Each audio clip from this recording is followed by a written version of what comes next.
I'm trying to get the microphone to find the microphone here, but it doesn't want to work or something. I'm trying through Windows. Windows is not behaving with me or telling me where it is. Let me try this. There. Aha.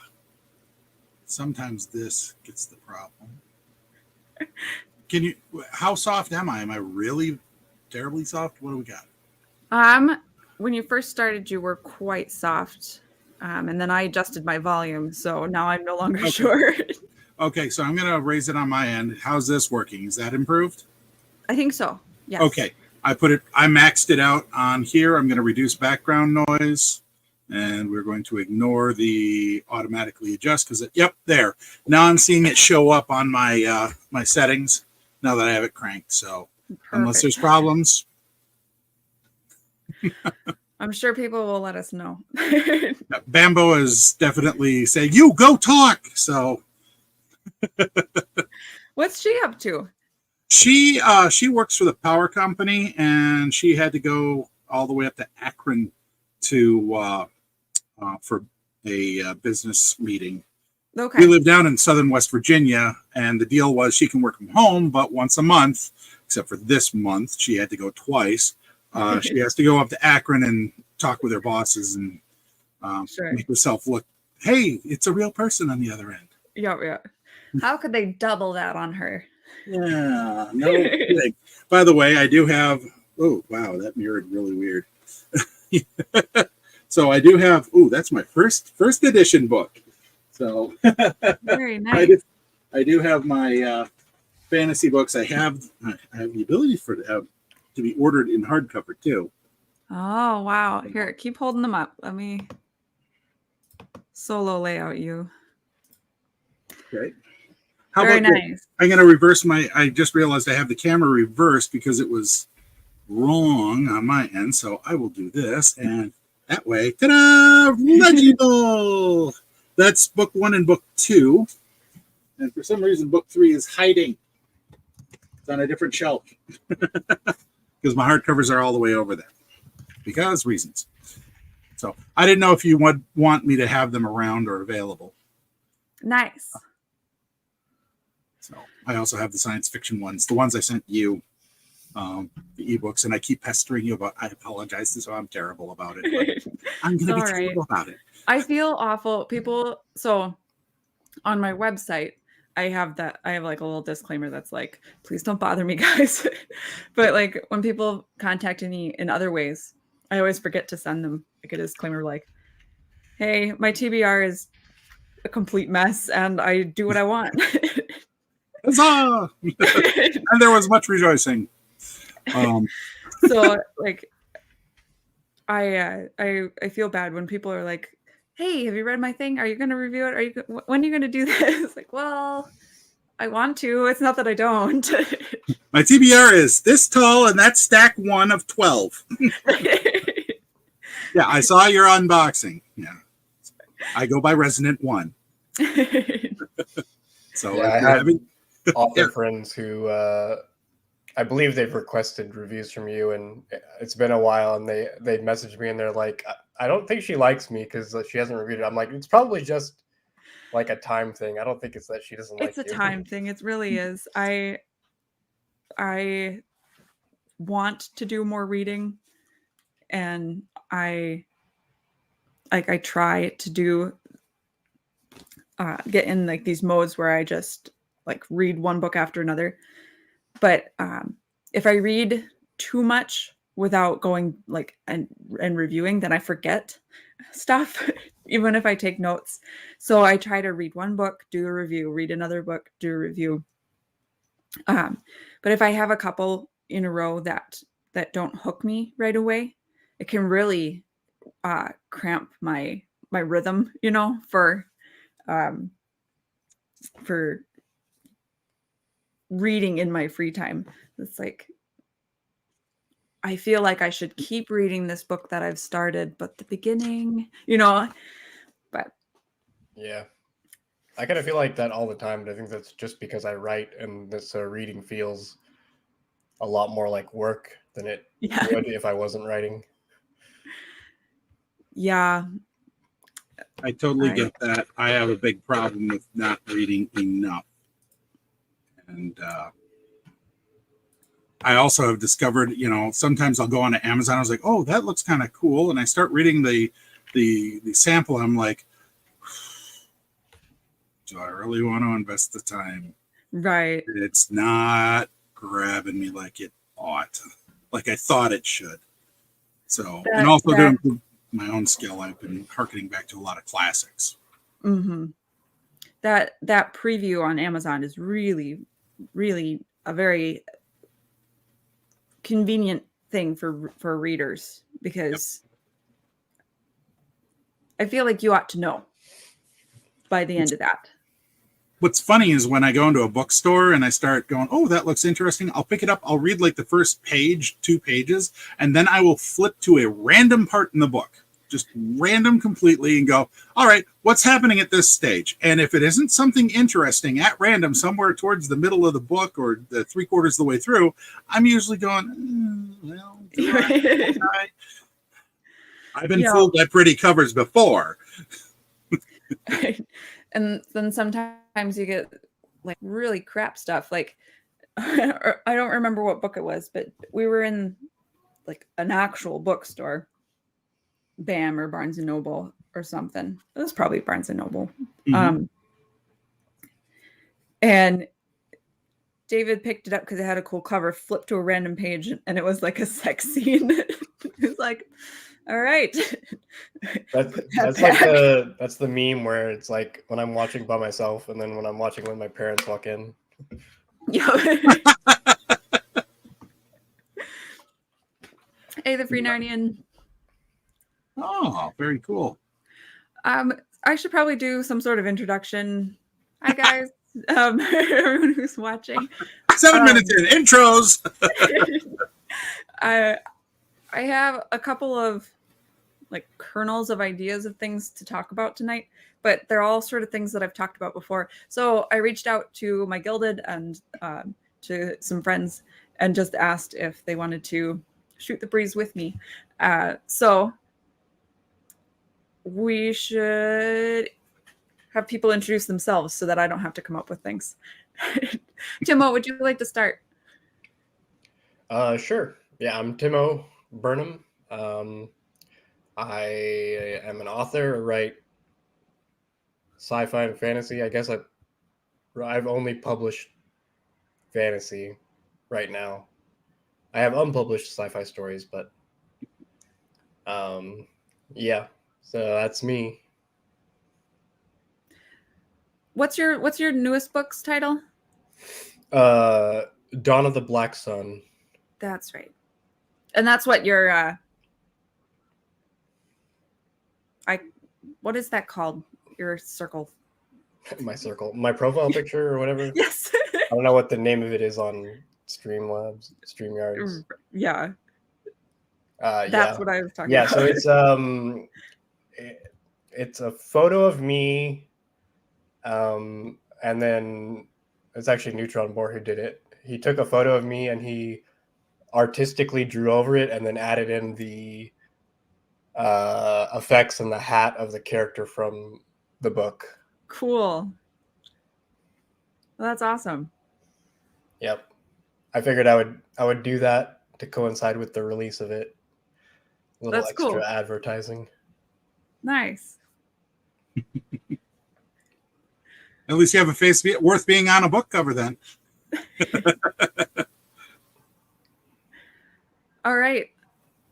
MD, now you're gonna have to tell me, Boncher or Bunker? Boncher, you got it the first time. Never overthink it. My nom de plume is MD Boncher. I write epic dark fantasy, and what I can only discuss, as we discussed a little bit on the Gilded earlier today, science fiction serial pulp punk mashup, because there's just no way to encapsulate all the stuff that I put into the science fiction series cleanly. I do pitch it as such. It is Flash Gordon meets Smokey and the Bandit meets The Matrix meets Tailspin. And if you know all those references, you're laughing. But If you don't know all those references, you'll just there and look at me like, huh? I've gotten both. I have 3 books in my epic dark fantasy series called Akinawazi Saga, and the first book out is a prequel. I jokingly call that "Worst Trip to School Ever" as the subject matter of it all. And then the second and third book are the first 2 stories in a trilogy story arc that I was forced to do because my aunt got mad at me because she liked my secondary protagonist and wanted to know more of what was going to happen to him in the interim. So I said, yes, ma'am, and said, oh, I got to figure out how to write a book to fit in between here, and that became a trilogy. So, ta-da! And it's really turned out to be a really good, deep series. That one, when I say it's epic dark, it's also because I wanted something fantasy-wise that I could enjoy. It's all gritty, and I like my fantasy to be a little more realistic and gritty. There are no elves, there are no dwarves, there are no dragons. I'm sorry. I went with Native American myth instead, and lumberjack lore because Paul Bunyan is cool. So I went with all the crazy lumberjack story animals and creatures out there mixed in with some of the really scary stuff from Native American myth and cryptids. It's a lot of fun. But my wife won't read certain parts of some of the books after dark. But yeah, Fiona, I've been writing since 2017. Fiona Wolf showed up to Yep. she heard you say X meets Y, and she came to tell you. Hi to Fiona Wolf and Griffin's Library. And Drink with Crazy was here in the chat. Thank you for popping in. Fiona, you were Brunette. Yep. Sorry. I'm excitable. Free Narnian popped out. I'm not sure. I can add him back to the stage. Hey, you're still with us?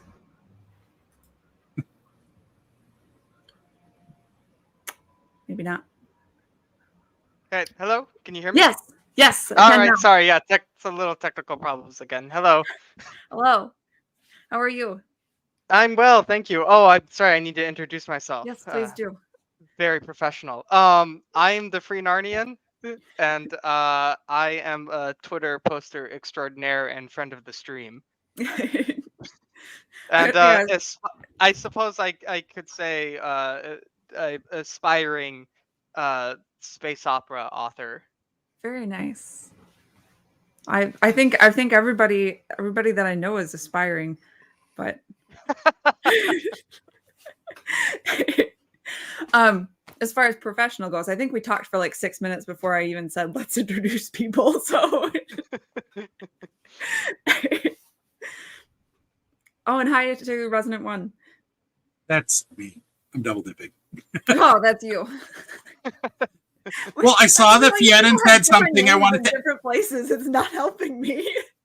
Like I already have trouble matching names and faces and like what you guys do. And then you also have like all of these extra names. Yes. Not me. I'm the same. Not, I tell you.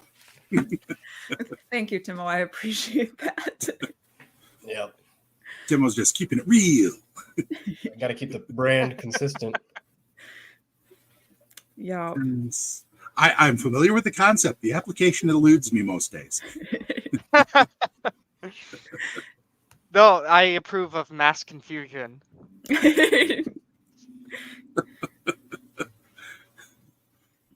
I just read The Thing from HR by Roy Griffiths, and the department of the Eldritch world that sends the Shaggoth main character to Earth is called Department C, or like the Chaos Department, or their more common name, the Department of Confusion. And it's really that spoke to me on a level. Yeah, yes, but enough about everyday life.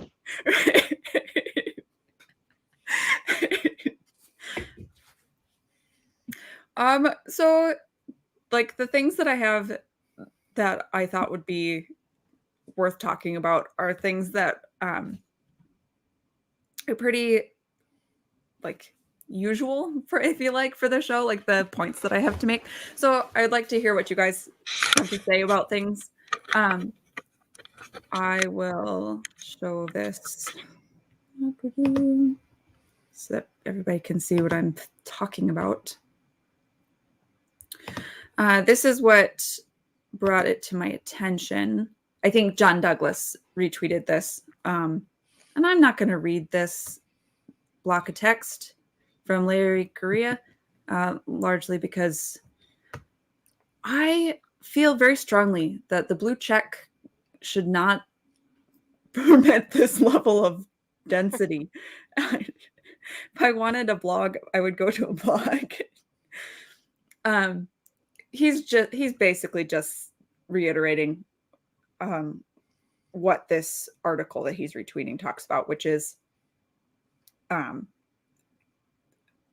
promoting right-wing or conservative art. And that is this one, which I think I put the link in the description. Now I'm wondering if I remember to do that. So I thought it was an interesting article, largely because of this title. Conservatives can't fight culture wars without doing this first. And then if you read the article, there's not really a this. So it's just a bunch of complaining about how people like Matt Walsh don't promote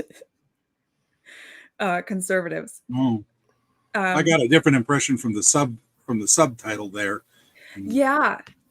I mean, okay, so time and again, the right refuses to offer critical support for the arts. So my little family background there, my father was one of the one big name for the music in schools and symphonies and stuff like that in northeastern Wisconsin, and he was involved with all sorts of stuff, getting things to happen up in that neck of the woods. And I thought, okay, when it comes to supporting the arts, yeah, that's where my brain went first, was kind of the fact that you don't see a lot of conservative people that way. But then again, I sat there thinking about the people that he would have to go and talk to get these productions rolling and put the symphonies or the orchestra or the chorales together.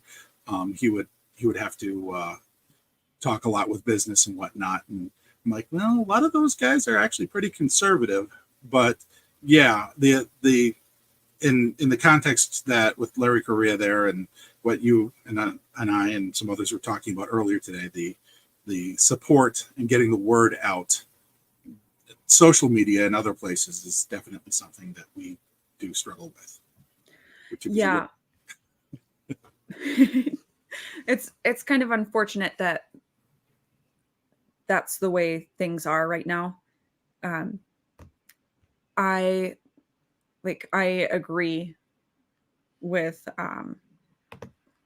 Larry Correa that it would be good to have more like support structure. That it would be awesome if some big influencers would pick up some cool indies and promote them. But I feel like our plan shouldn't rely on that, if that makes sense. Fiona Wolf points out that Larry used to do book bombs. I haven't heard of him doing that for a while. So I'm not sure what he's up to right now. I don't know what a book bomb is. He used to do like these little like promotional indie book or indie creator promotional things. I don't think he's done them since I started, if that makes sense. I haven't seen anything like that from him. So I couldn't say what it used to look like.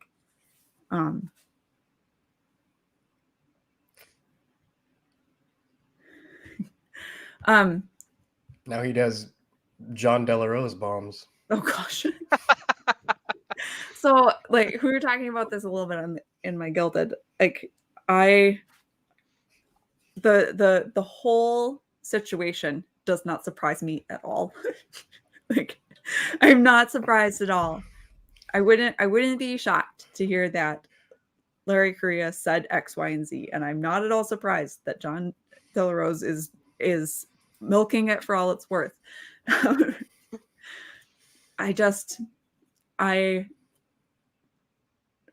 I personally have had nicer interactions with John Delarose. He's been great since I started. To me, Yeah. Well, if you look at just today, what they've both been kind of saying, John looks he looks way more mature about the whole thing than Larry does. Looks a little more balanced. Yeah. Larry looks like a literal crazy person, and John mostly looks like a normal person. I just, like I said on the Gilded, I think that it's like I don't want to get involved right in their dispute. I don't want to jump in and take sides, but I think that it's worthwhile for small indie creators to be aware when these bigger accounts clash and tangle, because it really tells you something about how they as people interact with other accounts. And I think like a Twitter wisdom, right, is to like jump on bigger accounts, threads, and posts and comment and try and get engagement that way. Try and sort of find your people by sort of hanging on to their visibility. But sometimes that can backfire, even if you're not being abrasive or trying to start anything. Because the way that they are treating each other, I think, can cue you into how they may treat some another account that they, like we said, their disagreement is not like grand political spectrum left versus right. They agree together on a lot of things, and you would think, just sort of looking at what they do, that they would get along. But you can't count on, as a small indie creator, everybody agreeing with you, even if they are the same like anti-woke, anti-mainstream, pro-indie. You know, there's differences of philosophy that they may be willing to smash you for. And you never know what's going to trigger somebody either. I mean, right, in this day and age, you're walking on eggshells or landmines, depending. Yeah. You're lucky if they're eggshells some places. Yeah. I mean, we've all had the toxic workplace, and this kind of stuff is sort of the toxic workplace of creatives. Mm-hmm. I mean, I'm not a fan of Larry Correia. I'm not his target audience. I don't think I only know of John Delarose by reputation, and I've seen a couple of his streams, but honestly, I don't have a beef with either of them, and they both are doing their own thing, and I think that's awesome. But, you know, it doesn't do them any favors to get in a urine measuring contest with one another. I mean, to be polite about it, I have other Right.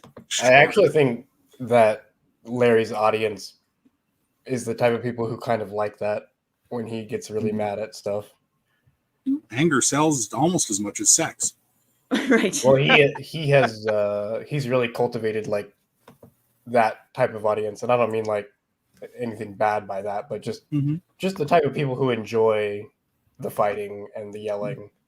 So I don't know if that really hurts him at all to be looking like a crazy person on Twitter.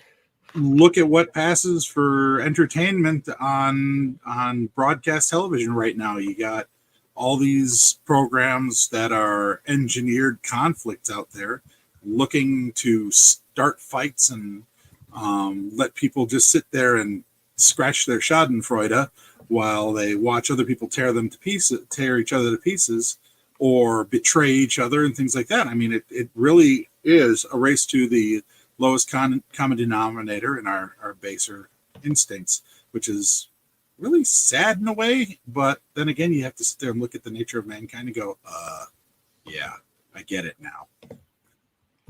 Yep. Let's face it, everybody likes to watch somebody get a good slap down who deserved it. Man.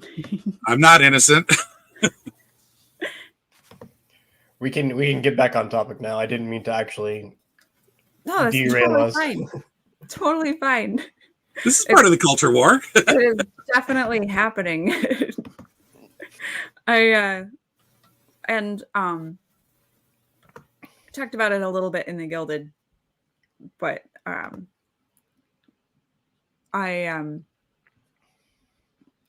David and I have tangled with Larry Correa before, which is the dumbest thing because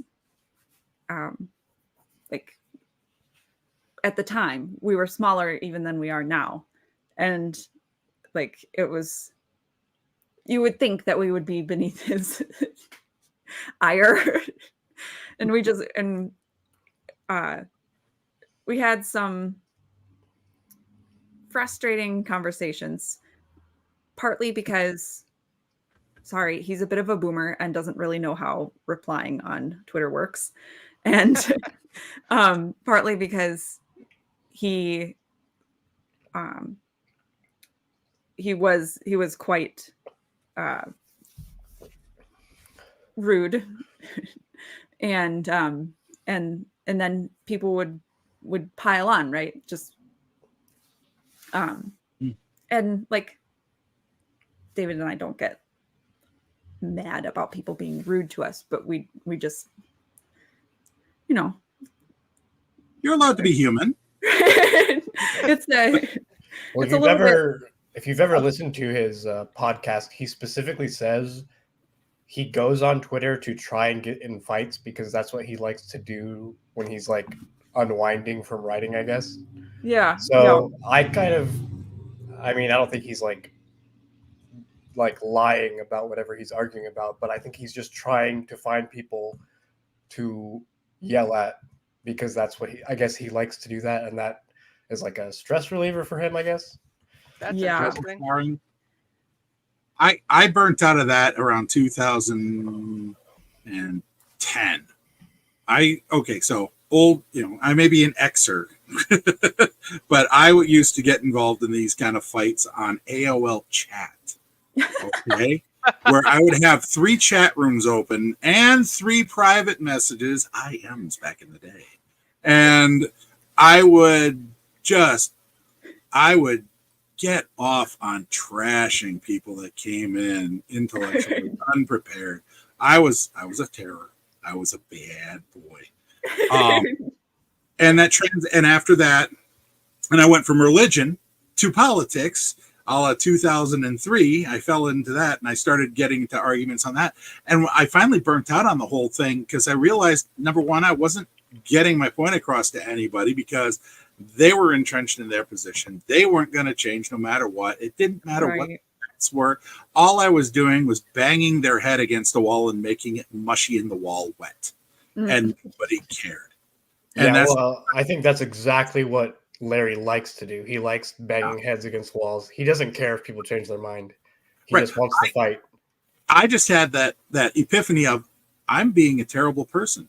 I'm actually being that type of person that really, I'm not proud of myself. I could not really, I hit the point where you just don't want to really face yourself on that and go, wow, I am the thug. And I didn't like that. And so I was like, okay, I'm done. I can't change the minds. I'm not even being of benefit to other people by trashing their arguments in front of other people. As your purpose in life is to serve as a warning to others. Congratulations. I just realized it wasn't good for me either. It was making me worse in the end. So that's where I started going, okay, it's better at times just to leave it alone. But it sounds like if he's using this to blow off steam, well, okay, whatever floats your boat, but I'm going to be over there. Yeah. I'll be back when you're done. You have fun. I'll be over here. I think probably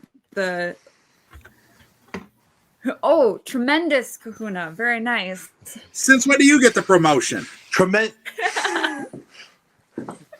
Since I could do the Trump impression, it wasn't just the kahuna, it was the greatest kahuna. Tremendous, vast kahunas. What's up, guys? How you doing? Been a busy night, man. How you guys doing? Hanging loose. We're good. Nice. I just got back from a 4-day motorcycle trip. Have barely been able to communicate with anyone to get back, and there's like 3 or 4 live streams going on at the same time, and I'm like, holy crap! I'll see if I can get in on some of these. Dude, you went away. That's your fault. You were keeping it all at bay when you were available.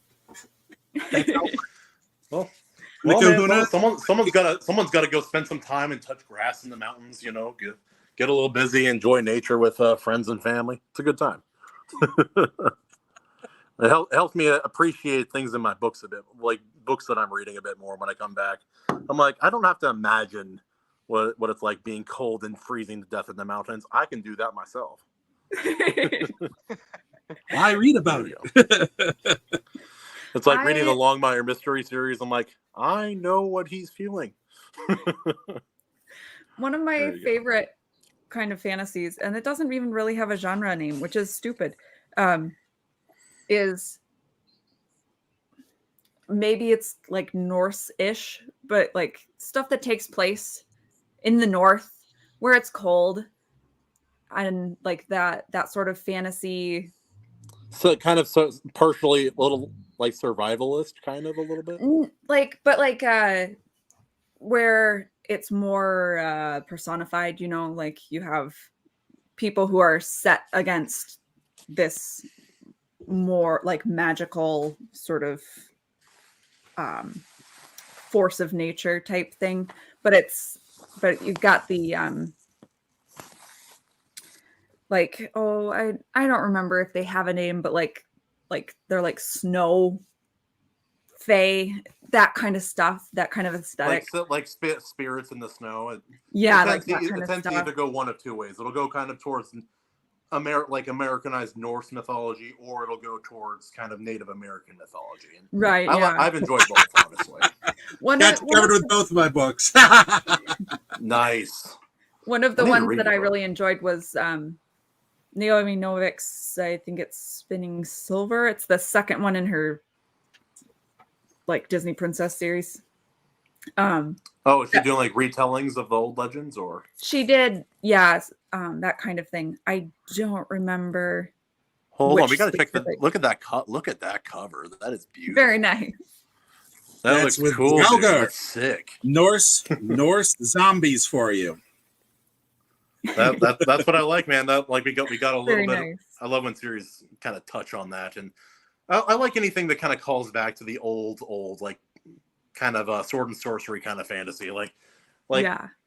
Things are like magic is terrifying. It's not something to be known. It's something to be feared and touched only at your greatest peril, kind of thing. Yeah. Well, that's kind of why I like this kind of thing, because I live in Wisconsin and we have winter here. Cheesehead! Yeah, you better say you're sorry about talking bad about Wisconsin. Well, hey there now. You don't be talking bad about the cheese. Hey, don't you be talking about... Sorry, did I interrupt? That's right, you did. But we're polite over there, so you know what? You come on in and talk the rest of the way there, lady. Yeah, I speak fluent Uper too. You know there. Hey there, son. You don't be talking to no lady like that, no, son. Oh yeah, you betcha. Oh, bro, you should, like, if you guys haven't heard it, you guys should look up Hawaiians speaking Pig Latin or like Hawaiian Pidgin, like get in an argument. I know a little bit, and it's indiscernible. It's crazy, crazy sounding. Now we were very naughty and interrupted Katie. Go on, the lady.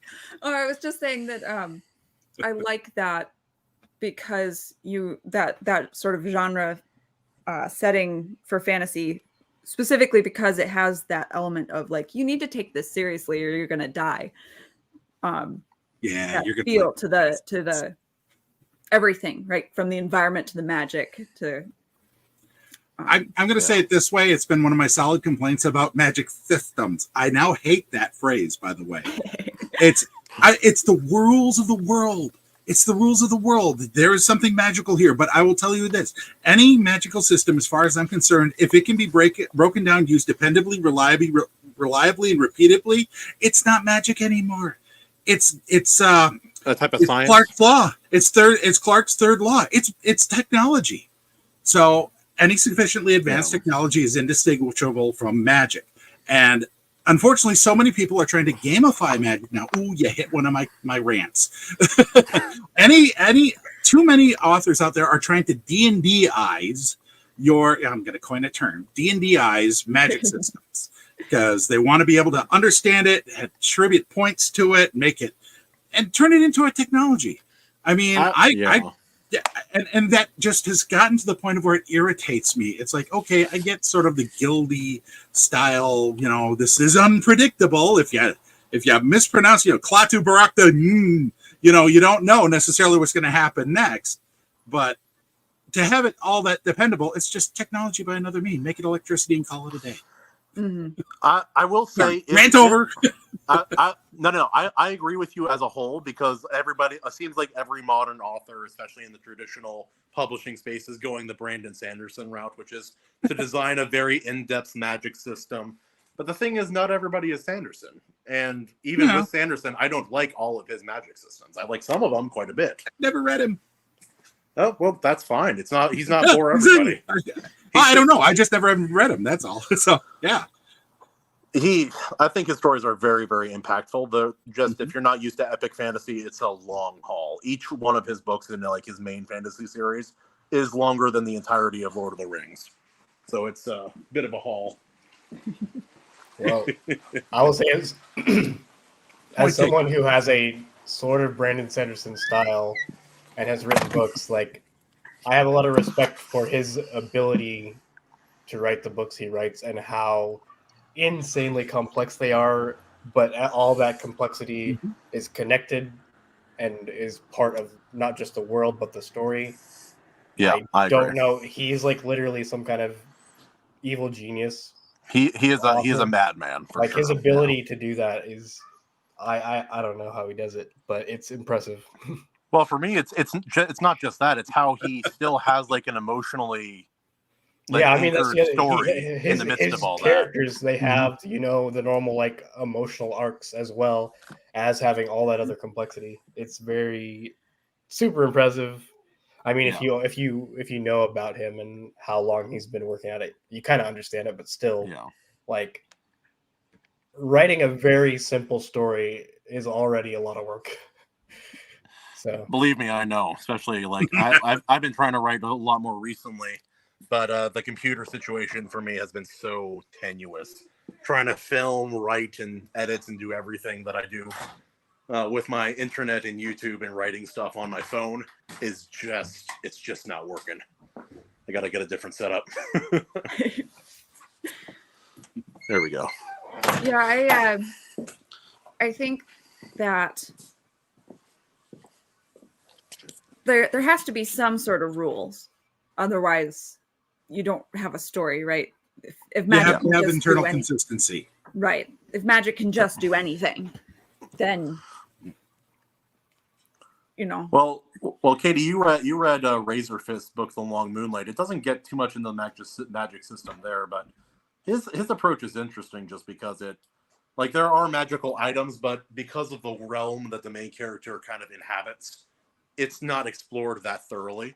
So you get the impression that there are rules and there are people who know how to use it effectively, but it's also chaotic and still unknown. How did you feel about it? There wasn't enough for me to feel like it contradicted anything. So it was like, Yeah. I think that magic items tend to have more of a tech feel to me, just because, like, I mean, they're no less fantastical, but they're a little more like programmed, Or kind of like potions too. Like they may have Yeah. magic properties, but it's like, yeah, you just follow the ingredients and you do it at the right time in the right way, and anybody can do it almost. Yeah. And then once you've made the potion, right, it's like, okay, and now it's coffee, right? Like, Are you saying coffee is magical, Katie? it wakes you up, gives you focus and energy. Yeah. I'm just saying and part of it is the use of it to the extent that it has been used in like video games and stuff, but like potions in particular, and I feel like magic items are sort of related, have become a bit more mundane, right? It's like, oh, there's this item and it does this specific thing. I have items in my house that do specific things, right? Like, yeah. I maintain this is a magic item. It kind of is, yeah. It's a crystal you stare into, and horrifying things can stare back sometimes. Yeah, it's like me. I once got into a discussion with somebody on how all televisions are little shrines to the god Apollo. And I can't really argue that. Yeah. Why Apollo? Exactly. He was the god of the arts and light and the sun. And one of the only forms of media that generates light outside of movies is a television. And now, of course, our little pocket shrines here. So and that was very fun to sort of watch the as their brain melted out their ear when I dropped that one on them. Well, that's the thing. You're not wholly wrong. It's kind of like if you study like Christianity and such, like anything that you put before God is kind of like your own little god that you worship, and kind of like that. Mm-hmm. Pay obeisance to the household gods. No, that doesn't include you, Kat. We're not Egyptian by God. We are not going to worship. That's right. Let my people go. Anne Pinkava mentions Solomon Kane's view of magic. Like, don't touch it unless you have to, and then use it as sparingly as possible. You don't know how it works, and you don't want to get involved. Strangely Puritan. I don't know why. Except for those multiple times he went to his friend, the voodoo witch doctor, to have him help him on stuff. He's like, yeah, take the stick, just use it whenever you need help. He's like, fine, sure. I'm sure God's fine with this. Yeah, I'll take it. I'm not gonna, but I love Solomon Kane. Those are tremendous stories. I love them. Yeah, I think that's Howard's best. I think the staff that Kane uses, it's doesn't he speculate that it was the staff of Moses at some point, and it's or the staff of Aaron, the high priest, because they each had a staff. They theorized it could have been either one of those. Yeah. And says he only has one friend. You can't blame him. I'm a Puritan 1700s Avenger of God, but my only friend is a voodoo witch doctor. Actually, no, I had two friends, but I killed the son of my other friend, so that's kind of on the rocks now.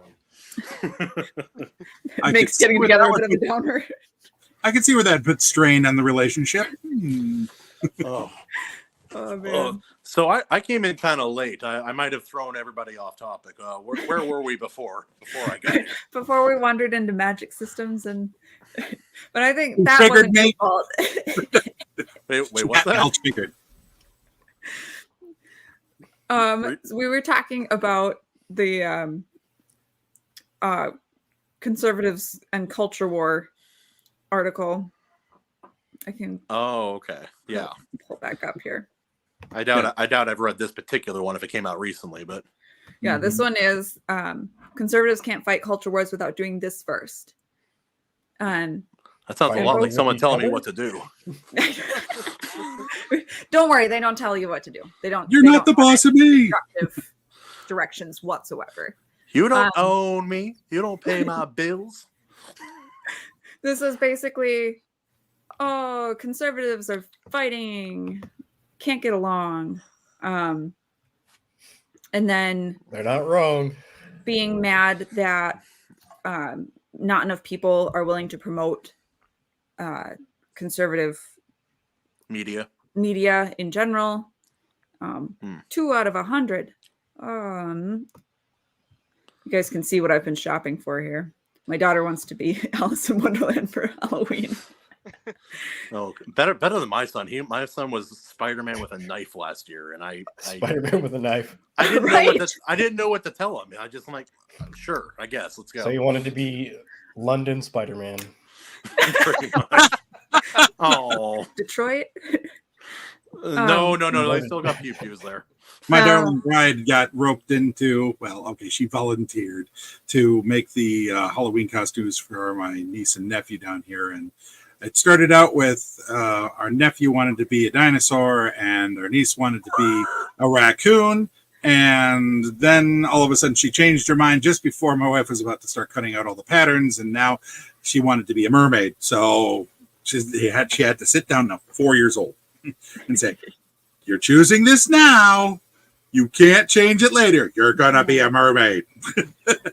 I feel like that's a poor choice too, because like with the tail, that's gonna be hard walking around.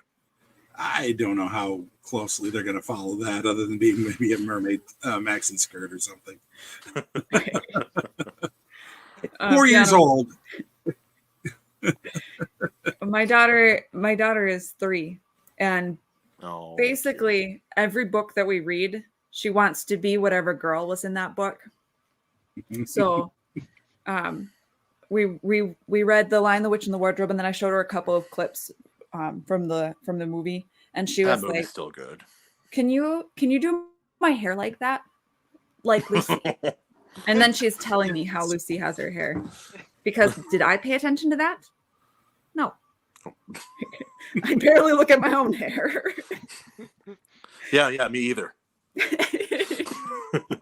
Yeah, I remember I was probably late teens maybe when I was reading the Drizzt books. Well, me and my cousin were reading them, and we would try to perfectly reenact the fights, like the sword fights. And R.A. Salvatore, he describes a lot of it really in detail, so you can almost kind of do it exactly the way that he tells it in the book. He goes a little deep into it, doesn't he? Yeah. And then we would get in like arguments about like, well, would this actually work and stuff? And it's all like, no, it's all made up stuff that a guy who's not a sword fighter is telling you. But yeah. Oh yeah, most movie sword fights are just nonsense, but I still enjoy them. That is why I will always shill for Carla Hoke, her book Fight Right. That book, if you don't know much about fighting, is a great way to pick up a quick primer on there. So there you go. Shill for somebody not even on stream. I actually generally like it when fights are not written as realistically as possible, because when they're not, then you can make them way cooler. You can make them more thematic as well. Like you can have conversations in the middle of a fight, which in real life generally doesn't happen. I mean, the most conversation I've had in the middle of a fight was telling the third guy to not try it, and then he did, and things happened. But yeah, I can't mention that on stream. FAFO, Oh, smokes. No, I love watching people who haven't fight try to write a fight scene. Like they can do a fine job, but it's like you've never been punched in the face, have you?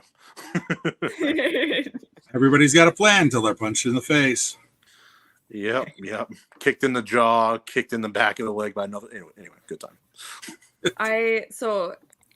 I've been a reader for a You've very long been time. in a lot of fights.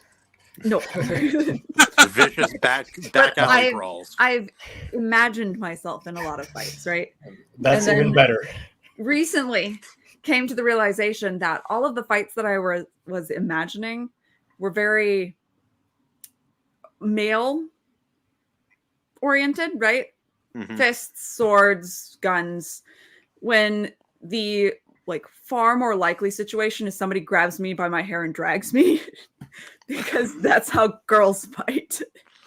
Oh, Yep. girls are mean. They look like most of the time, unless it's like a street brawl with guys, it's like there's kind of an unwritten like level of progression that you kind of choose. You choose what level you want to go at. It's like, Right. okay, we're gonna be hit. We're gonna beat the crap out of each other, but we're not gonna like go for our genitals or anything so vulnerable as that. But girls, no. The worst fight I ever saw in high school was a girl fight. First day of high school, a girl ripped her earrings out, bleeding ears, first thing, and it got worse from there. People have not, there used to be a fighting style called Kentucky gouging back in the colonial era. They used to do, That sounds sort awful. of yes, because one of the goals of it was to gouge out your opponent's eyes. There you go. Can we just- Good mental image. Can we just not, guys? I don't mind having a little fisticuffs. I just don't want to. I want to be able to read the next day, please. Don't worry, someone will do it for you. I used No, to I be a mean- security guard, and I saw a lot of fights between guys. But the worst fight, as far as injuries, was these two girls. Always. One of every them time. stabbed the other with keys, and then Yeah. I think the one that wasn't stabbed broke her hand, missing a punch. I've seen Um, guys do that too. A lot of missed punches. A lot of uninjured Well, walls. well, most of the fights I saw with the guys, they were drunk, and so they weren't like. Well, they would usually. So when the guys would fight, like they would both know it, and they would go outside Mhm. and then like stand in the open. But these girls were like they were inside, and they were breaking everything and Leap throwing stuff across at the each table, other. kind of stuff. Yeah, and pulling each other's hair and stabbing each other, and so yeah. it Also, was- ripping clothing. Almost always. Every girl fight I've ever seen, there's always ripping of clothing. When I was young and much dumber, I did a little bouncing, and That's a rough I'm gig. glad it took. Yeah, I was. It's funny. I was almost always able to talk the fight down and get them to go out. I just have that nature, and unfortunately, the one time that it sort of devolved into something worse, it was an 8-on-1 fight, and that one guy was a boxer who thought he could take on an entire gang in my bar. The only thing I was amazed me is nobody ever punched me because I dove into the middle of it and I'm throwing people off. Yeah. And I'm like, that's when I saw what a stomping looks like. And I'm like, yeah, don't want to be on that end. And once you lose your legs, unless you're good in jiu-jitsu, Brazilian jiu-jitsu, you're done. I mean, if there's 8 guys, it doesn't matter what you're good at. Yeah, true. If you have a weapon, it changes things. But yeah, there's all that too. Yeah, no, I saw a guy. He had his teeth broken on the corner, like on the curb of a street, and I'll never forget that sound. Yeah, like all his upper teeth on the right side were just cracked. It was bad. It was so bad. Oh yeah. Yeah, and on that note, literally, Anyway, Katie, imagined or otherwise, Katie, I ruined your stream. I'm so sorry. I didn't help. Everybody in the chat is like, have a good night, guys. We're out of here. You guys read fiction. You guys want to know what it's like. This is what happens. I don't have the fighting one, but I have one of those like 4 authors books, body trauma. It's like what actually happens when X, Y, and Z Right. happens to you. All right. So Read the now first that we've one. I'm created- like, I don't think I want to read any more of this. I'll just skip just those say- parts. Yeah, Katie, there's only one way. You have to be authentic. You have to get in a series of progressively worse and more violent street fights. It's the only way to be an authentic writer. You have to write what you know. No. Right, what you know. Okay, Hemingway. Write what you know. Yeah. All right, Hemingway, back her down. You got writing. Got to do it. I'm definitely gonna lean more in my preferences towards the C.S. Lewis, and there was a battle, right? Like just Well, like I love Tolkien, but better than Tolkien. Like in The Hobbit, it's like, yeah, Bilbo's wandering and plump. Anyway, well, the fight's over. Okay, like even when I was a kid, I was reading, I was like, wait a second. You're just gonna tell me like postscript what happened? That's BS. Yeah, no, he skips the important part. Who won? That's all that matters. Yeah, in a story, I'd rather just be told what happens at the end instead of going along the journey. That's what I like. Or like, have you guys ever met one of those people, like the last page reading people? Have you guys ever met those people? I don't believe them. I cannot believe they exist. I wouldn't believe it if I hadn't met a couple of them, and I'm just like, why? Why would you do that to yourself and to me? Why would you do that to society? Well, I'll be honest. I won't watch a movie anymore without finding out the spoilers first. I'm really, yeah, I'm sick of it. I've had too many movies out there where I'm like, oh, this looks so awesome, and it's crap. I mean, and I'm looking at you, Marvel and DC. But so and also because there are certain movies that I kind of just have to avoid. They get in the head, and you don't want them there, and so we just finally gave up and said, nope, we're gonna go read the spoiler reviews, or we're gonna go watch the spoiler videos on this. And you know what? I don't care that I know the spoilers, because if it's a good movie that's from the spoiler review, and I go there and I watch it, and I still have a good time, because I've been misled. Classic example of one that really kind of irked me the most that I didn't see the spoilers: the first Suicide Squad. Oh, what a movie! It could have been fantastic. It really could. It had good elements. It had some good actors. Yeah, it had some excellent actors. I'm still wondering what the movie would have looked like if they hadn't cut, what is it, almost an hour's worth of Jared Leto's acting out. I personally think he's a great actor. Very, very method, but he's still a great actor in what he puts his hand to, from what I've seen. Though I'm not a fan of Morbius, so I'm never going to watch that. I think he was good in that one drug addict movie, because I think he really knew how to play that part. Aside from that, I haven't been that impressed by him. But to each their own. As oh darn it, who's that actor now? Speed, the bad guy in Speed and in Water. Oh, him, yeah. Him and a couple other actors believed in state-dependent acting. So when they got stoned or drunk in the movie, they were stoned or drunk in the movie. Well, that's like the original Jaws, yeah. Oh, yeah. Well, actually, there's a funny one, too. You guys remember in Ferris Bueller's Day Off, Charlie Sheen's in there for like 5 minutes, and he looks like he just got off of like a 3-day bender. And well, that's because he did just get off of a 3-day bender. He was method acting, everybody. Yeah, for that 5 minutes. That was still a stellar scene, though. It's like I want to play the Count of Monte Cristo, just the last half, and I want to do method acting.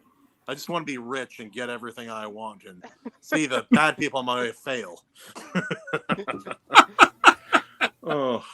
Method acting, everybody.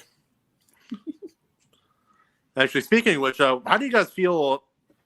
I don't know. I feel like a lot of Iron Age books are they're going back in time, kind of, in like some of their inspirations. Like a lot of them aren't inspired by as much of the modern stuff that we see today, because that's part of why there's so many Iron Age authors. They're dissatisfied with the modern. Wait, what was that? You missed the earlier part of discussion. Oh, dang it. Oh, shit. I missed everything, man. I've been on a motorcycle. Yes, like all the things.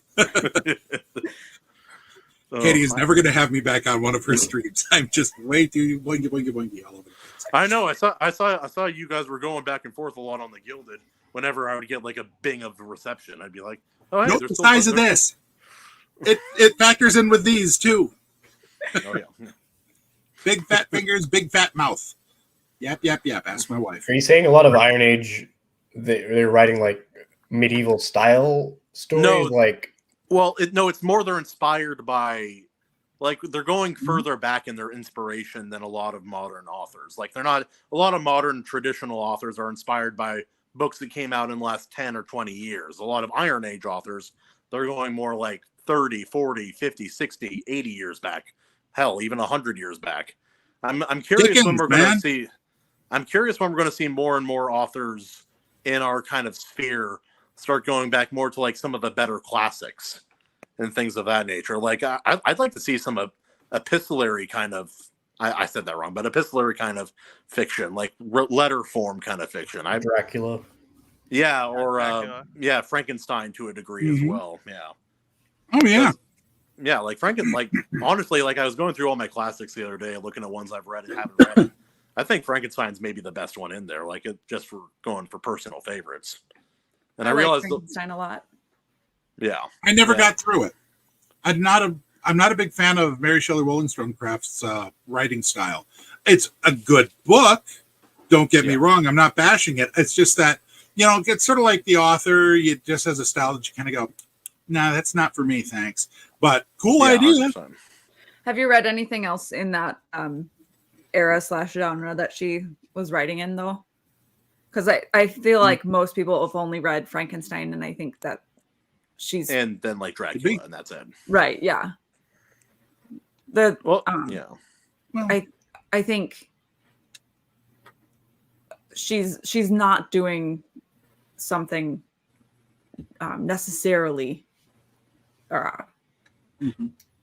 unique as far as the style of writing. Gothic horror, yeah. Right, yeah. It's just unique to us because it's a less commonly written genre. And, yeah. Also, why have we never had a good Frankenstein adaptation in all the many, many hundreds of different Frankensteins that we've seen in different media? Like, until I read the book, I thought Frankenstein was a freaking joke. Then I read the book, I'm like, this is a deep, impactful, horrifying story. Prometheus Unbound for a reason, yeah. Yeah. And it deals a lot with the concept of bioethics, let alone just flat out ethics. Oh yeah, and it's like, yeah, like in the book, like the monster is questioning Frank. He's like, you made me, and you made me alone. I'm not asking for a lot. I'm asking for someone to be a companion, to have a companion. And I'm like, yeah, what would be the right thing in this kind of situation? This is what good fiction should do. It should stretch ideas beyond their natural limits so that we can really explore the deeper meanings and understandings underneath. Anyway, Yeah. It's I feel like a lot of classic horror pre-TV, right, is like that, where the monster is not the thing that's horrifying, right? It's the thing that happened to the monster that is then being inflicted on society or whatever. Well, it's like we're the monster, but not contrived, like some movies. Like, right. Actually, you know a good example of that? It's the original 1959 Godzilla. Because most of that movie has very little to do with Godzilla. It's like, it had to do with Japan's response to Godzilla. It's like, how much should we tell the people? Do we even warn them about, like, we don't want to spread a panic, but we don't want to leave them vulnerable to this creature. It's like, I have this technology, I could probably kill this, but it would be like, I'm in the position of the people who created the atom bomb. If once this technology exists, this scientific method exists, I can't put it back in. I can't close Pandora's box again. Isn't there a new yes, I was just about to movie? ask. Yeah, where it's like from the perspective of the Japanese people, not Godzilla, and they're like just seeing him like buildings getting knocked over, and they're like trying to not die and stuff. It looks. I need to read more on it, but it looks like just a newer version, like a redone version of the original movie to me. But what do you guys think? I thought it looked more like what I haven't read the original, but more like what I understood that the original was like the book. I mean, or not the book, the movie. Yes, the original. the first movie. Well, it's like some of it is almost shot for shot from like looking just like the original movie.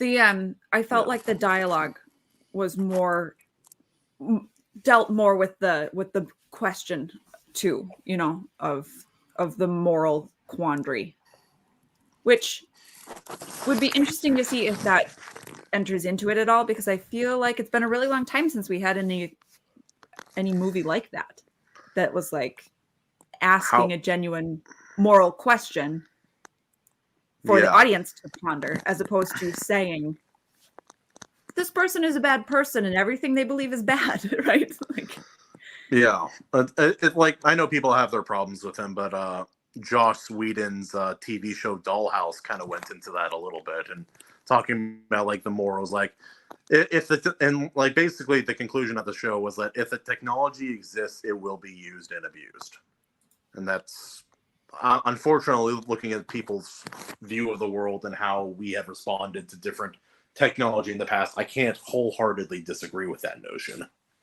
Wasn't there a Netflix series that was popular for a while? Was Black Mirror? That it was like an anthology series that they did a lot of episodes. It's kind of like a like Twilight Zone for the modern generation. I didn't watch much. Yeah. So Yeah, no, I never saw it, but I know It's people. it's not my genre of choice. It's a little too dark for me, even. Yeah. Some of the episodes are really good. Some of them were meh.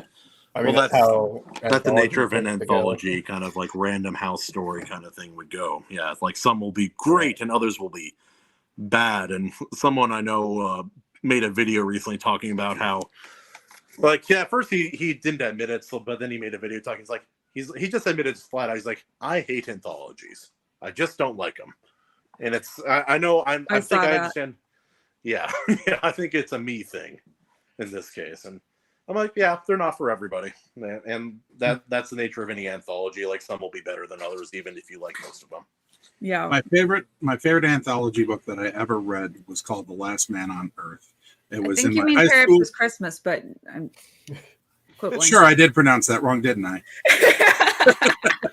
That's not how that's spelled. Hey, I will fully admit I didn't know it existed until last week's stream, so so you'll have to forgive me. I am a worm. Forgive. Finish what you were gonna say.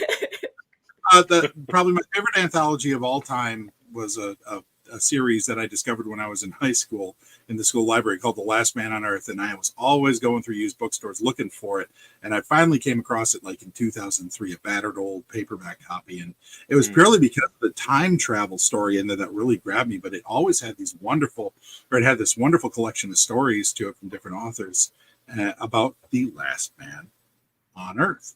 And it wasn't just the joke 3-liner, the last man on Earth sat alone in his room and there was a knock at the door. Yeah. Some of these were just brilliant. But oh yeah, no, like yeah. So I love when a collection should have a really strong unifying theme, because like even if you have like the exact same premise, everybody will write it completely differently, and I love seeing that. I do like author anthologies of short stories too. The two favorite authors that I have of that is Kurt Vonnegut. I have two of them. God Bless You, Mr. Rosewater, and Welcome to the Monkey House. And I also have two of Stephen King's anthologies, Night Shift and Bachman books. But that's more novellas packed together. And I will say about this, as a person, I'm not a fan of Stephen King. As a writer, I like him all the way up until the 90s. Pretty much ending with Beautiful Things. Yeah, his books are so After hit or that, miss. In recent years, but at least in Bachman books, I really give a lot of respect for the man, because he was like, I don't know if I'm actually writing anything good or if I'm just coasting on my name. So he wrote it under the name Richard Bachman, which, by the way, the whole experience of him getting somebody attempting to blackmail about that created the book The Dark Half, which actually is one of the better books. Terrible movie, actually, though. But almost every Stephen King movie is terrible. There are dozens of them, and they're almost all garbage. But especially if they follow the book. Yeah. I will give Stephen King credit for this, though. He is probably one of the best modern masters of short fiction that I've ever read. And I would agree with that. He has a really good method for certain kinds of storytelling. Like, and honestly, like his dramas are better than a lot of his horrors. Like I've read I'll The agree to Green disagree. Mile and Cujo. Well, I don't know. The Green Mile, that's not a horror story. That's definitely more of a drama than a horror story. And that book is really never quite read good. it. I've never read it. It just never grabbed my attention because when I read Stephen King, I'm looking for horror. I mean, The Stand, Shining, Christine. How did you feel about Cujo? I read that one not too long I couldn't ago. get through it. That's one I couldn't get through. It took me 5 times to get through it. And I tried multiple times to get through Cujo, and I just couldn't do it. And it's just, I don't know. Did it not grab you, or was it just? No, it really didn't. It didn't. The characters weren't very grabbable, or weren't very inspiring to me. And I'm like, well, this is a big dog that I know is going to get killed in the end, and it's going to be sad. It's like Old Yeller, but with more rabies. And it just didn't really do much for me because I felt some of the characters were just making purely stupid decisions, and I had higher hopes for Stephen King at that time. Well, but, to be fair, he doesn't even remember writing that book. Yeah, there was a little this little Peruvian marching powder and alcohol issue going on at that time. Just a little one, yeah. Yeah, I'm not a fan of him at all. Any of his stuff. Yeah. I've read a fair bit. Totally get it. Yep, and I can't knock anyone for that. Like, even with Cujo, like I'm like, it's a fantastic book if you can get through it, if it grabs you. But like, it's not like that book in particular is not good for the characters. It's good for like 2 very specific fears that it touches on. Like, if anyone's ever had like a marital issue of a very specific nature and or had some traumatic things with young children, it's a very, very hard book to read for those 2 reasons. Cujo in particular. It, like, for me, that book, it just hit on specific things really hard. But some of his books, like you with Cujo, I just couldn't get into it. And with Katie, you don't like anything he's written, and then I understand that. It's completely understandable. I tried reading It once, and I tried reading Cell, and neither of them grabbed me. I especially Cell was just, I don't even remember. I know I tried to read it. I don't remember what it was that I tried. The reading that should be in my memory is gone, except for that. Well, like everybody who reads King tries to start with It, and that's a terrible book to start with. It's a freaking monster tome of a book. And it's very I think the one I read was Carrie. I think that was the first one I read. Carrie fans.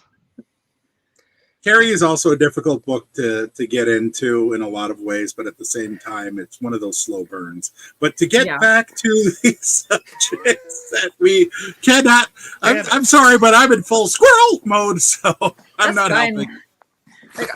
Like I've said, like the article that I picked, I've said stuff like what I'm going to say about it many times before. So did the article ever, like, you said it doesn't say what this is, but does it give any sort of reasons of like why?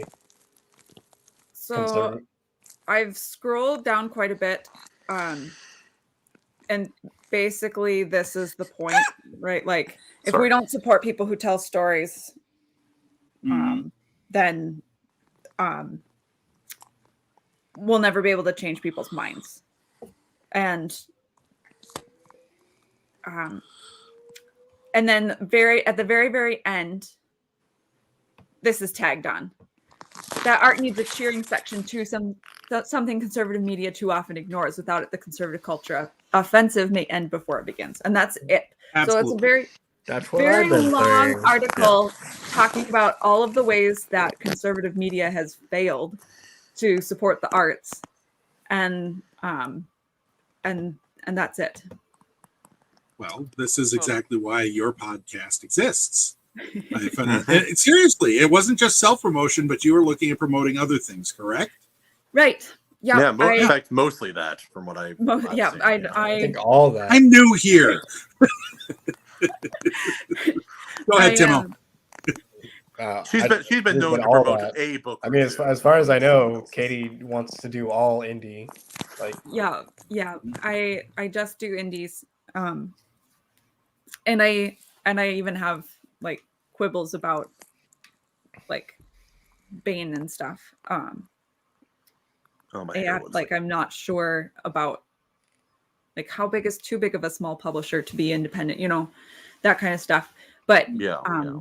I usually don't have too much trouble because I have a TBR, like we said, very, very, very tall, and Huge. I don't have a lot of trouble finding. Before I forget, I want to show Leslie's book, or at least just mention the world a little bit because I think it's cool.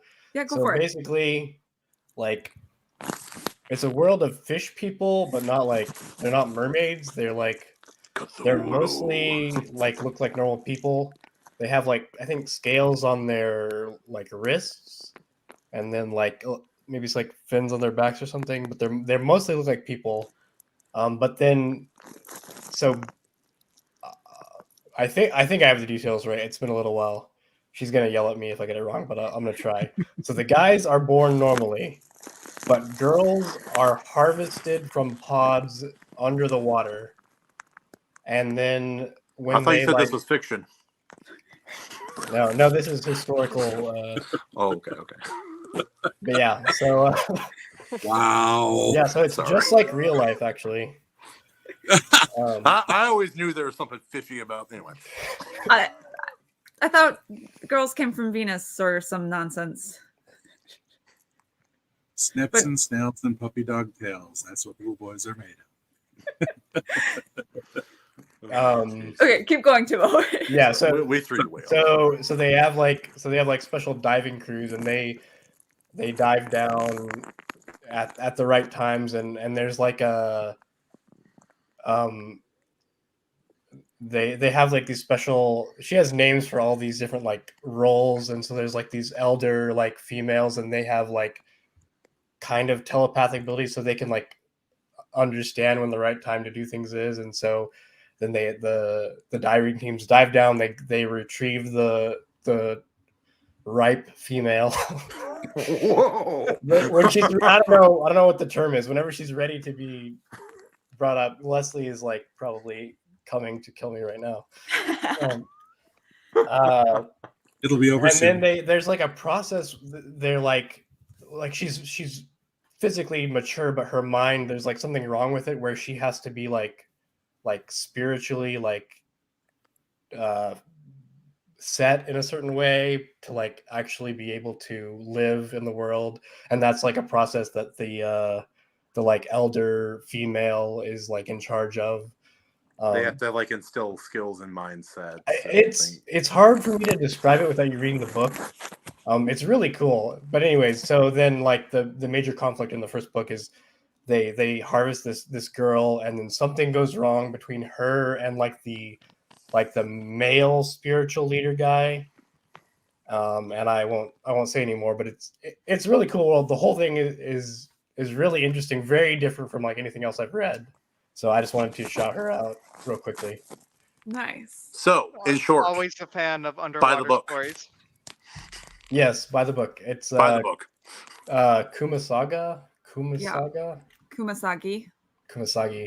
Yeah. She's definitely. I'm looking at the Amazon page. That sounds like a delicious Japanese dish. Yeah. I would order that at a restaurant in a heartbeat. All right. There we go. Very nice. Also, guys, I'm not that smart. I'm just kind of a goofball, and I am dumb. So, yeah, ignore what I have to say. But, yeah. Oh, shoot. Like, I go on I sometimes go on Wrangler stream, and we're just talking smack, and I'll, like, everyone will be quiet for a second. I'm like, guys, it's a stream with multiple people. You can't stop talking. So, I'll just got to add, like, sound effects or a woo in there.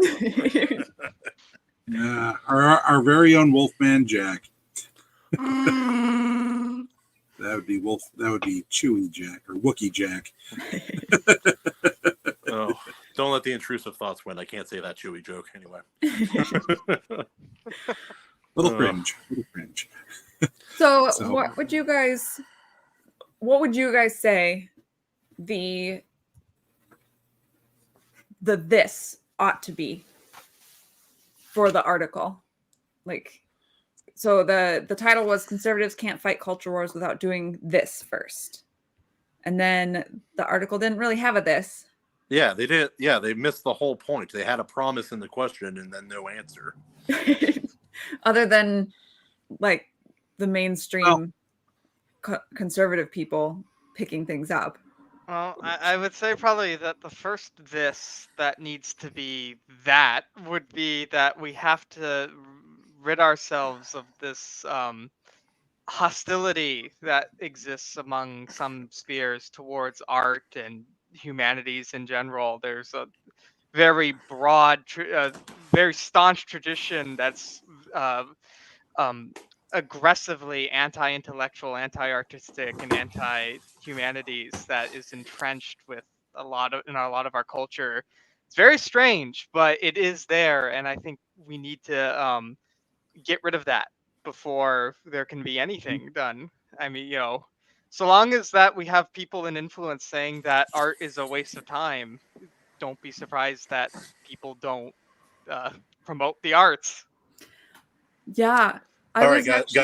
Sorry, I gotta get going. There's some stuff I Okay. gotta take care of here at home. But thank you, Katie, for having me on, and everybody else for tolerating me. But yeah, Good I to see you, appreciate the man. podcast. Nice to meet you. All right, Have a good one. peace out. Good night. Bye. Vaya con Dios. I was just reading something about, and I think it was on,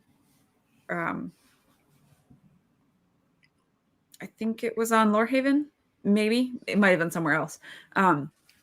About encouraging kids to be creative, and I don't remember the gist of the article because I didn't really dive into it too much, because I tend to have like a very like negative view of that kind of article, because it always frames things in excuses, right? Like, well, it's good for people to be creative. It does X, Y, and Z for you. It helps in like working through like especially with music, they say like working through trauma or therapy or whatever. And like with books, and these are true things, right? Like they're not telling lies. They are saying good things. With books, they say things like can tell deeper truths through stories and things like, and that's all true. And people can have their own reasons for wanting to be creative themselves and to enjoy the creativity of others. But it all ends up sounding like excuses. Like, no, this is something that is worthwhile. You don't have to come up with like things, concrete things that justify the existence of art or your time in investing in it. And No, especially, go ahead. That's actually an excellent point to bring up. I was actually thinking about something similar just today. In fact, that I've been posting about. I recently went through. I completed my Red Alert 2 playthrough, which is a very interesting game.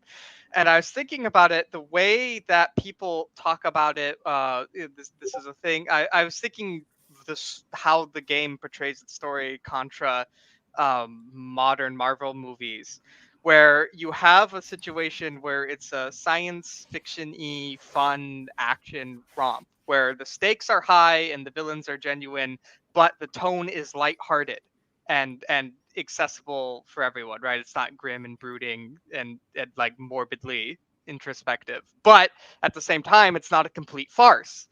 And I was thinking about how, a lot of people, in my opinion, misunderstand it because they say, well, the acting is really campy and cheesy, and it's like you have to have some sort of they insert a self awareness that isn't present in the actual material, And I feel like the only way something can be fun is if it's self-aware and that it's actually secretly ashamed of its own frivolity. And I think that is similar to kind of what you're saying, that arts in general, a lot of people will only engage with it if they preface it with some sort of utilitarian qualification.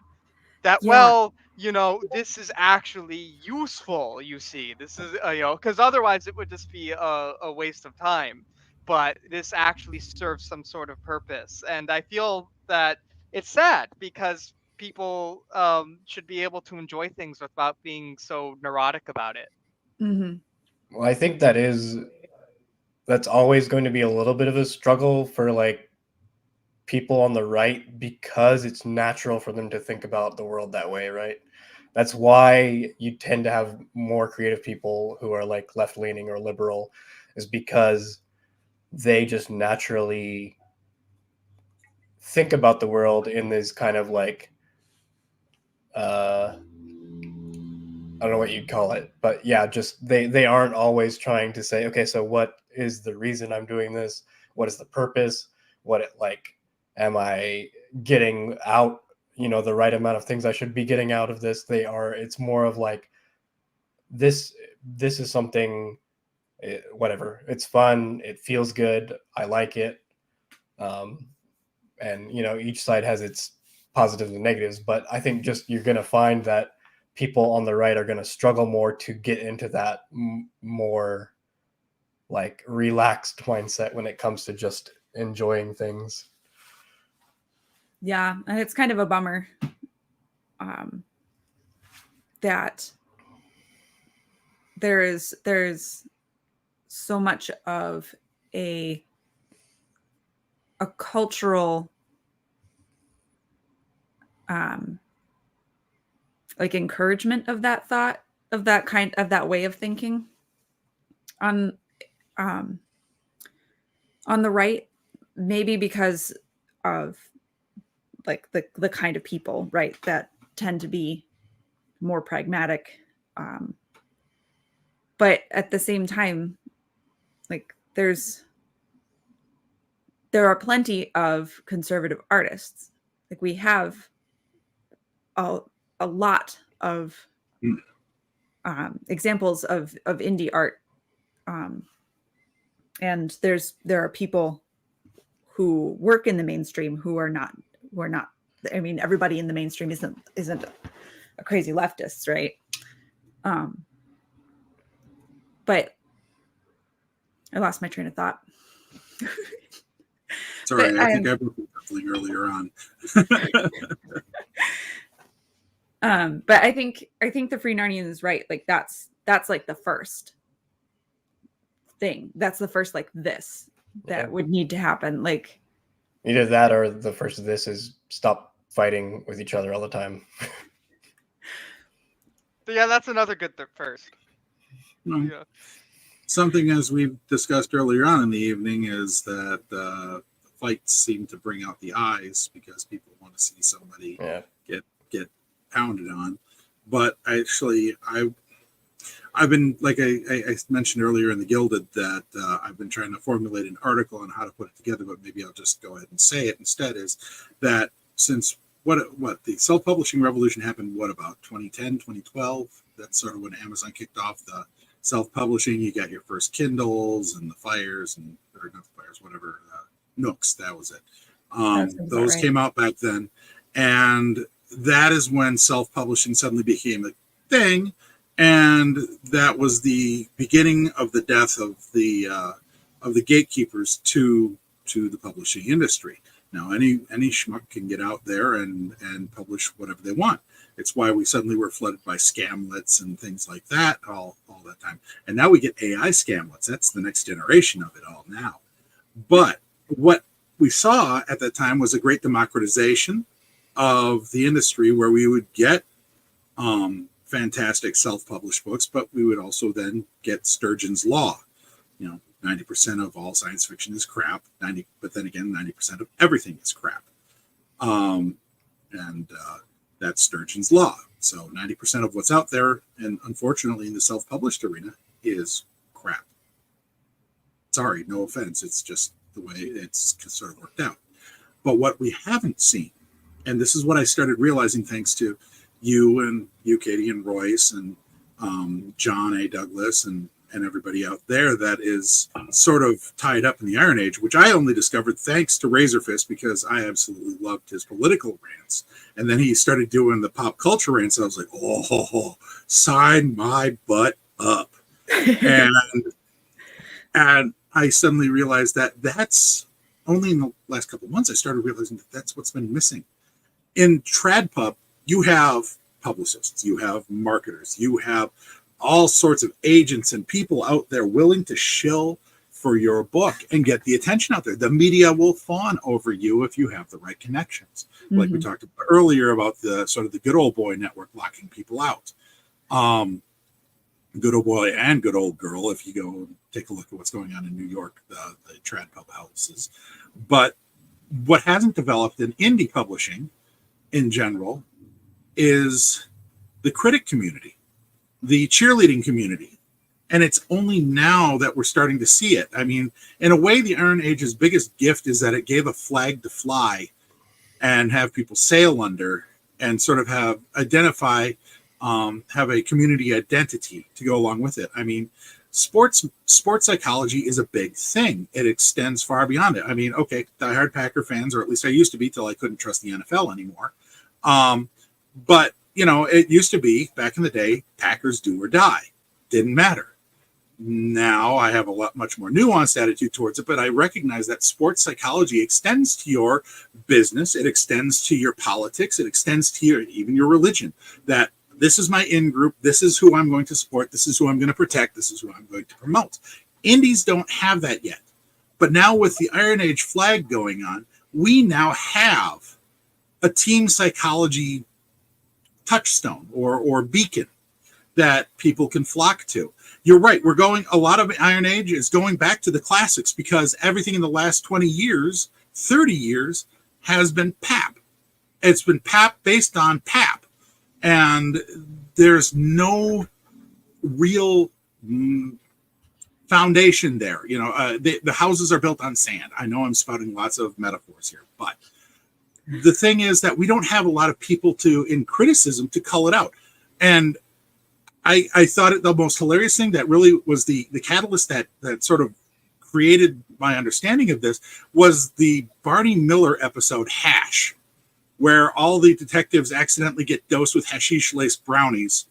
And that's the A story. But the B story is two Polish men dueling in Washington Square with sabers. One is an actor, the other is a critic. And unfortunately, now Barney is left with no detectives to deal with this fact. And so he decides to give him a break and let him go. But as he's letting him out the door, so to speak, he says, you know, neither of you would have a job if it weren't for the other. Who would the actor act for if it was not for the fans, and who the critic would tell people about him? You both need each other. And this is something that in the Iron Age, well, not the Iron Age community, it's just starting to build with the Iron Age, but in the independent, self-published community, it's a void. It is a void out there right now. There's no promotion. Well, there's very little promotion. There's very little serious criticism. I mean, Katie, I've seen some of your book reviews. That's serious criticism. Congratulations, you are on the forefront of it all. But the point is, yeah, and people need that. I mean, I'm not just saying that to blow Mary Sunshine up someplace. I'm just saying that this is what's needed. You know, okay, I'm going to invoke this name, not because I want to, but because he serves a point. Irwin was right, and the Kentucky Objectivists were right in their recent little bouts of cranial diarrhea about people just not taking independent authors seriously because there's no real quality to it. You know, they just they sneer at it. You know, oh, you're an indie author. You're not a real author, are you? I mean, we had that, 2 weeks before? We had that fight going, you're not a real author. This guy, he published his wife's book under blah, blah, blah. But the point is that there is no criticism that anyone respects or trusts anymore to say, hey, guess what? This is a good book. You can trust my taste. Here's my body of criticism. You can trust my taste that it's going to match what you want and what you need, and I recognize good stuff. But when I see novels pumped out that are nothing more than My Hero Academia knockoffs and in novel form, and as you can tell, I'm not the target audience. But there are people who are. But when their quality is no better than something you would find on Wattpad, we need the critic just as much as we need the cheerleader to say, hey, this right here, get the word out. People want to know. How many times have you been wondering what's a good book out there? Hey, I saw this guy. He just went total fanboy. Royce, I love the way he handles it. Sometimes he goes a little over the top at times, and I will say that for his own betterment. But at the same time, his exuberance and his enthusiasm for these projects is exactly what they need, because people need to be fired up. Now we need to make sure that we're firing up for good stuff and not, ending up getting all crazy and happy for something that is, not very good. I mean, if I picked up something that I saw 2 or 3, what I'm sort of calling the cheerleading class go crazy for, and I'm like, really? That's going to hurt, that hurts everybody. So seeing the critic class of the independent movement, seeing the critics rise and the promotion of the cheerleader class rise is a great thing. And it's what's necessary for independence to grow.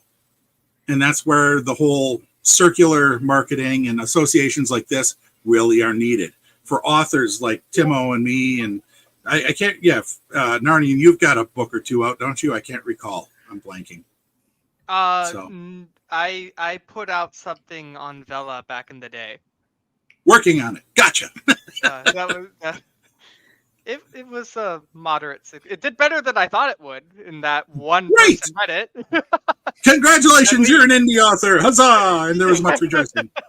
So that is in the end. I mean, we need people like you, Katie, to do these kind of things to get us together, and we have to help encourage each other when we're like, I couldn't make the scene work. Why do my characters suck so hard?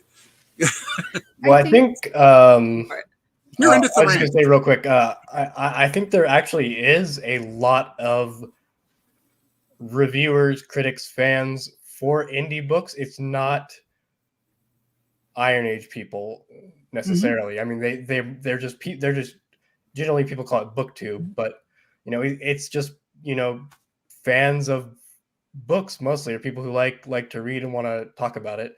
And there are a lot of really big channels, and honestly, I think, it happens with even TradPub, but a lot of the indie authors, if they can get on with the big booktube channels to promote their books, like that is one of the best ways of any kind of promotion that anyone could do, including TradPub these days.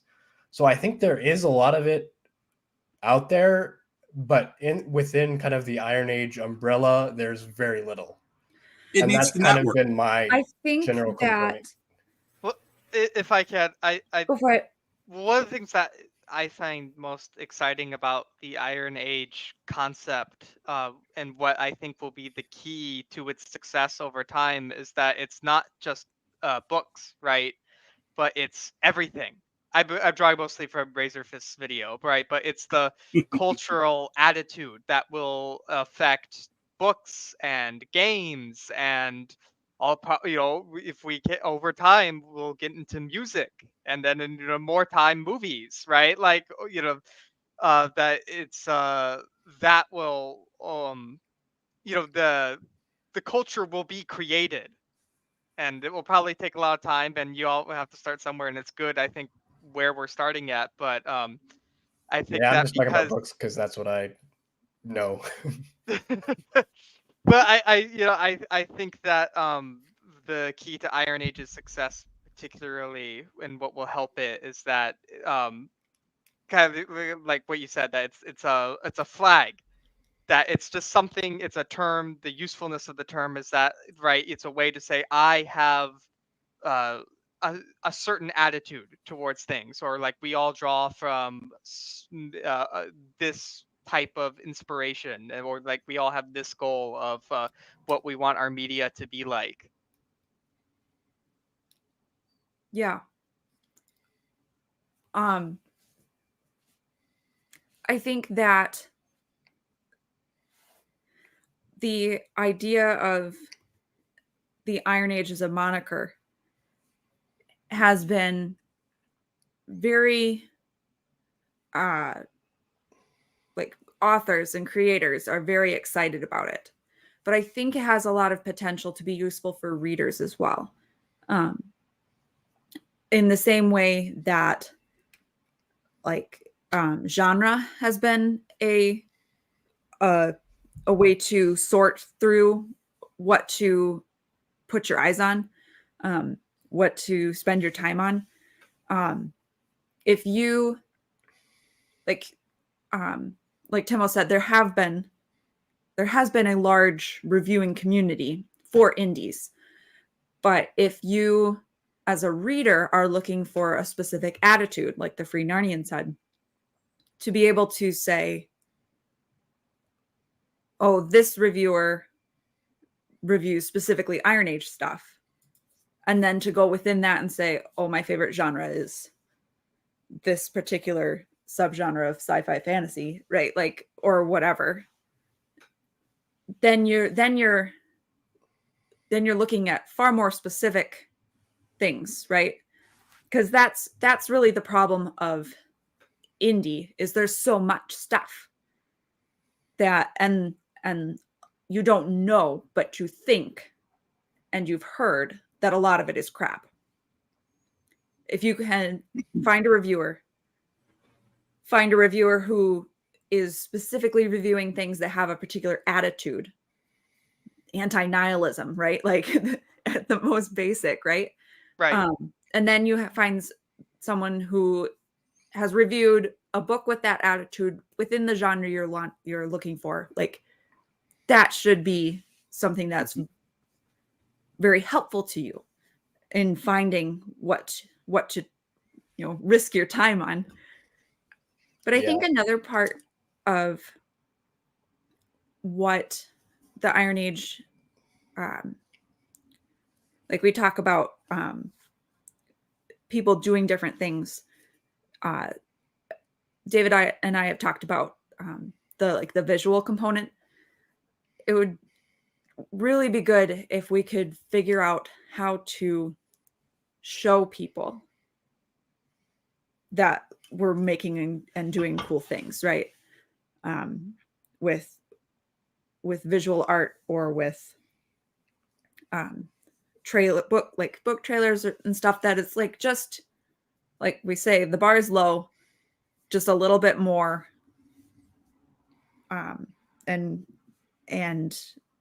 I think that kind of thing can be really compelling as well.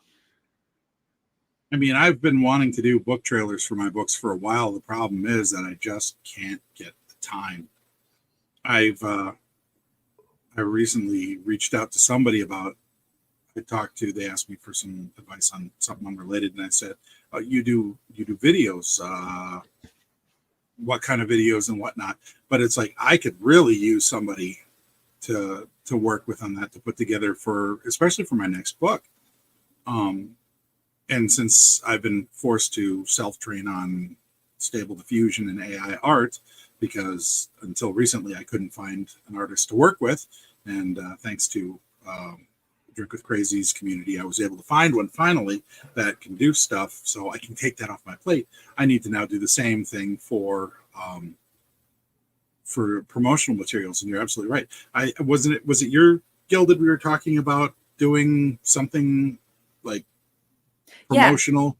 Yeah. And I threw out there the idea of, well, why don't you just have fun? You need fan art? Okay, well, let's have fun doing prompts in Stable Diffusion and see what spits out, cursed images or not. Yeah. You pays your money, you takes your chances. I think it would be fun to do some kind of fan stream, something that's not like the book club is a little more cerebral, a little more talking about what we liked, what we didn't like. Was it a good book? That kind of stuff. But like a fan stream where we could do fan art for the book that we've all read, whether that's stick figures or whatever, right? Like, and just have fun with it, talking about like the elements that were things that we enjoyed, you know, less cohesive, more like, Social. well, yeah, like individual elements that you like about something that aren't like overarching like plot, character, setting, but like I liked that this character looked cool, like that kind of stuff, you know. I'm flashing back to my 90s comic fanboy part. That sounds like a great idea that I will preemptively disinvite myself from, because I cannot draw to. If I, my stick figures come out like disfigured Lovecraftian nightmares, so I will refrain from melting people. Okay, please. The original idea that I had, which got me to think about this, like the idea of we don't really have many like fans or cheerleaders, was just I was kind of thinking about like why or when do I get really interested in wanting to read a book? And I'm like, it's usually I will watch like a YouTube video, and it's usually like a live stream, and it's just people, they're not reviewing a book, they're just talking about a book, and it's like 2 or 3 of them, but they're talking about it because they really all liked it, and they're just talking about all the stuff they liked, and you can tell like they are genuinely very excited to share all the stuff that was cool about the book. Yeah. And I was like, I don't like, there's not no one obviously like within kind of the Iron Age, but I don't really see very much of that at all. There's your book club is kind of that, and like you said, it's a little bit more of like a thoughtful discussion, I guess. Yeah. But it is kind of that where you are talking about like what you like and stuff as well. Yeah. Yeah. And so I was just like, if we had a lot more of that, I think that would go a long way. You know, like if you are an author and you come out with a new book, and then there are like 4 different channels with audiences who all within like the next month are talking about it, that's really going to spread word of your book around and interest in the book, because they are they're not reviewing it, they're not saying like this is good, this is bad, they're just saying there's aliens and they're fighting dinosaurs, and the dinosaurs have laser guns and whatever it is, I don't know. Pew, pew. Yes. Yeah. But yeah, they're just talking about like how awesome it was for them, right? I mean, because for me as a reader, that's what I want to know. I don't care that much about, oh, were the prose good? Did they have good sentence structure? Like, I really don't care about that stuff. I just want to know, does it have the cool stuff that I will like? Yeah. Yeah. I think a lot of readers are like that. That's why I designed my my intros to my reviews the way that I've been doing them, where like I hit genre and then featuring and then like 3 of those like crazy elements. Because I think people want to get a sense of like roughly the kind of cool stuff and the tone that the book will have. But unless they are someone who reads the last page of a book, they don't really want to get into the weeds of like what the plot is going to be like necessarily, Some people do. But like maybe just like a promise of what it will be. Yeah. Yeah. Yeah. Anne says it's good to have a fan base you can nerd out with. Yeah, I mean, I think that's a big part of how we really enjoy things. Like, you can read a book by yourself and enjoy it, but you will enjoy it quite a bit more if you can have a friend who has also read it and you can talk about all the stuff that you both liked. That's like a exponential amount of enjoyment that you can get. There's something about it. Go ahead. I was I don't even remember what I was gonna say now. I'm sorry. No, you I'm did. really sorry. I was just gonna say it's sort of like watching a TV show with your friends, and Yeah, I mean, it's there's really exactly no like that. analog. There's no really no good analog for that with reading. I mean, yeah, kind of no. Well, Gaming is I the mean, I closest. guess, yeah, you can't sit. Well, I guess you could read it to each other or whatever, but yeah, Tabletop RPG. That's your closest analog. Sure. Yeah. But Yeah. I think you get basically the same experience by like, going on a live stream and talking about it. It's not exactly because you're not actually literally experiencing it right then, but Mhm. Well, as long as everybody's actually read the same, Yeah. read the same book and I actually need to get off and head to bed. So, but We thank should you for having probably- me on. Yeah. Thank you so much for coming. We should probably close out the whole stream. We're just about at 2-hour mark. So Okay. well, I told you I'm here till the wee hours, so you call it. Your podcast. I'm just the guy you scooped up off the street. anybody who's in the chat or watching, first place I said, hey, anybody want to talk tonight was my Gilded, and that's where we also have like the pre-book club chat stuff too. So Join the Gilded. yep. And Yeah. you have to contact me for the link because I didn't just throw it out to everybody. Sorry. It's a secret. Shh. It's super secret. Oh, You don't yes. You don't have to pay for it, but it's super secret. You pay in other ways.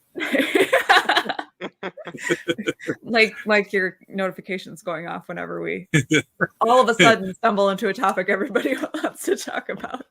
I reiterate, mute is your friend. Yeah.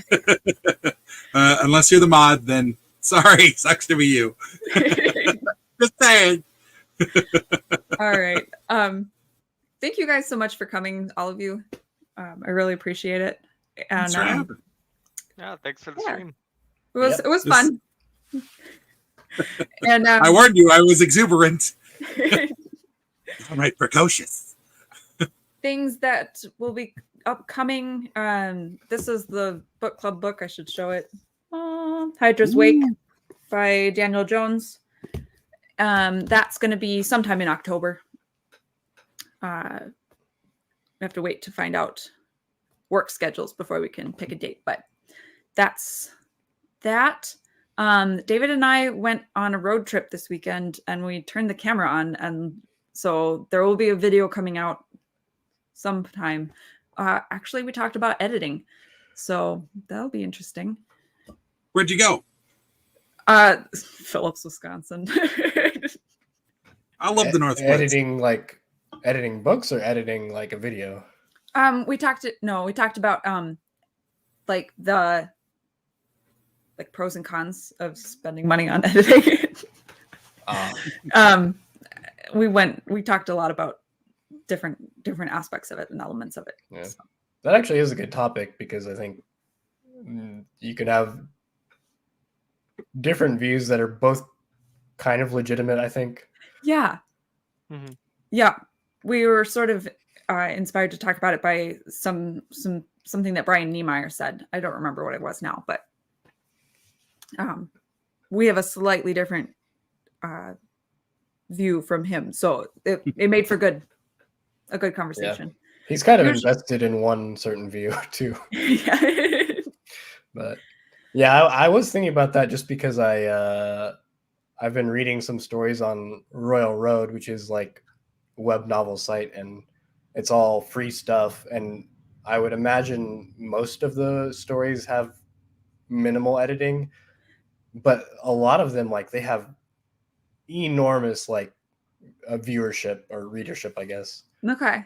And I'm thinking, like, why is that? And I think the answer is really like they are really, really giving a certain type of reader exactly the type of stories they want.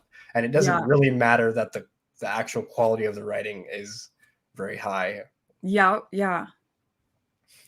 Yeah. But Every once that's in a fun. while, listening to you, Katie, I hear that. I hear the Wisconsin accent and I get homesick. It's some big O's and long A's. Yeah. Yep. My family was giving me crap the other day. I'm like, you guys live in Wisconsin. Why are you giving me crap about this? I don't even remember what word it was, but they kept repeating it at me. I'm like, leave me alone. My niece finds it hilarious when my mother says bag. It's like, why? Anyway, we Wisconsinites have ourselves our weird aspects. I'm just a All mountain right. near chief. I gotta end the stream, guys. I either need caffeine or sleep, and I think I probably should sleep at this point. Yeah, don't choose caffeine. No, choose caffeine. Go. Caffeinated sleep for though? No, that won't. Choose chaos. We can sleep when we're dead. All right. Thank you guys again so much. Have a great night. Thank you. Good night, everyone. Thank you.